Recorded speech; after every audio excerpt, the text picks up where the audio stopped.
नमस्कार दोस्तों, आज के हमारे इस वीडियो में हम आपके लिए योगिनी एकादशी की व्रत कथा लेकर आए हैं। एक समय भगवान श्री कृष्ण और महाराज युधिष्ठिर के बीच एक अत्यंत महत्वपूर्ण संवाद हो रहा था।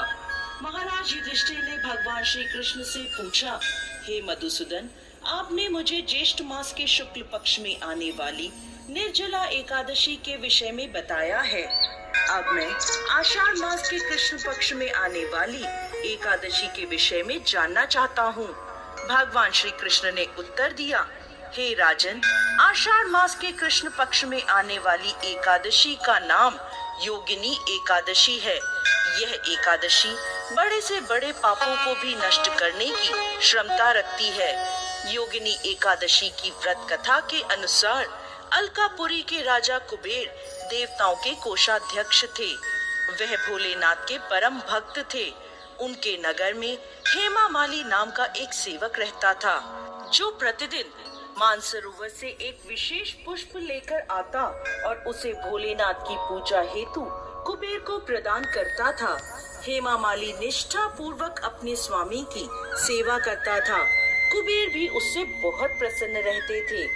इसी सेवक हेमा माली की पत्नी बहुत सुंदर थी, जिसका नाम विशालाक्षी था। हेमा माली अपनी पत्नी के प्रति बहुत आसक्त था।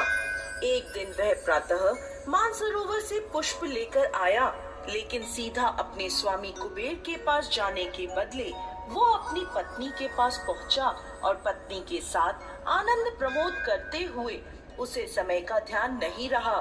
दूसरी तरफ राजा कुबेर भोलेनाथ की पूजा के लिए पुष्प की प्रतीक्षा करते रहे। प्रतीक्षा करते करते 6 घंटे का समय बीत गया। बिना पुष्प पूजा न होने के कारण कुबेर क्रोधित हो गए और उसी क्षण उन्होंने सिपाहियों को हेमा माली का पता लगाने भेजा। हेमा माली के घर जाकर सिपाहियों ने देखा कि वो अपनी पत्नी के साथ रमण कर रहा है। सिपाहियों ने यह सूचना तुरंत जाकर राजा कुबेर को दी। फिर क्या था, राजा कुबेर के धैर्य के सारे बांध टूट गए। दूसरी तरफ जब हेमा माली को समय का भान हुआ तो अपनी भूल का प्रायश्चित करने के लिए वो राजा कुबेर के पास पहुंच गया। वो भय से कांप रहा था। हाथ जोड़कर कुबेर के समक्ष वो खड़ा हो गया और क्षमा याचना करने लगा। लेकिन कुबेर अत्यंत रोष में बोले, हे मूर्ख, तू महापापी है। अपनी पत्नी के प्रति आसक्ति के कारण आज तुमने मेरे आराध्य देव भोलेनाथ के प्रति अपराध किया है। इसलिए मैं तुम्हें श्राप देता हूँ। इसी क्षण तुम्हारा पतन हो जाए, तुम्हारा संपूर्ण शरीर कोढ़ से ग्रस्त हो जाए। तुम पृथ्वी पर अपने कर्मों की सजा भुगतो और अपनी पत्नी से सदा सर्वदा के लिए दूर हो जाओ। कोढ़ से ग्रस्त हो जाए। तुम पृथ्वी पर अपने कर्मों की सजा भुगतो और अपनी पत्नी से सदा सर्वदा के लिए दूर हो जाओ। कुबेर के श्राप से उसी क्षण हेमा माली का पतन हो गया। वो कोढ़ से ग्रस्त होकर जर्जर शरीर के साथ पृथ्वी पर आ गिरा। भूख प्यास से परेशान, अपने शरीर की पीड़ा से पीड़ित वो जंगलों में भटकने लगा।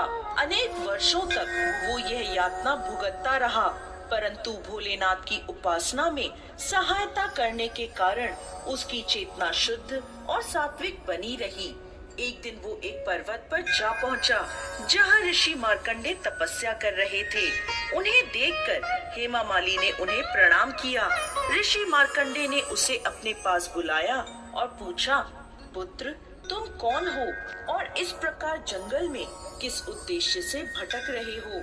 हेमा माली ने अपने जीवन की सारी पीड़ा ऋषि मार्कंडे को सुना दी और अंत में हाथ जोड़कर बोला, हे ऋषिवर, मेरे कुछ पुण्य कर्म थे जिनके कारण मुझे आपके दर्शन प्राप्त हुए हैं। कृपा आप मुझे इस पाप से मुक्त होने का मार्ग दिखाएं। हेमा माली की प्रार्थना सुन ऋषि मार्कंडे बोले, आने वाले आषाढ़ मास के कृष्ण पक्ष में योगिनी एकादशी आएगी। तुम्हें इस एकादशी का श्रद्धा पूर्वक पालन करना है, जिसके प्रभाव से तुम सभी पापों से मुक्त हो जाओगे। हेमा माली ने योगिनी एकादशी के पालन का संकल्प लिया और वहां से चला गया। आषाढ़ मास में उसने योगिनी एकादशी का श्रद्धा और नियम पूर्वक पालन किया। व्रत के प्रभाव से उसका शरीर कोढ़ मुक्त हो गया और अपने पूर्व शरीर को प्राप्त करके वो अपनी नगरी अलकापुरी वापस लौट गया।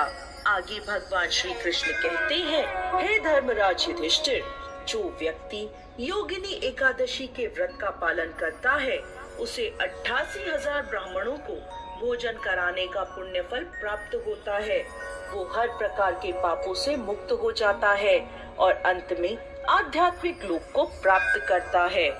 जय श्री हरि विष्णु।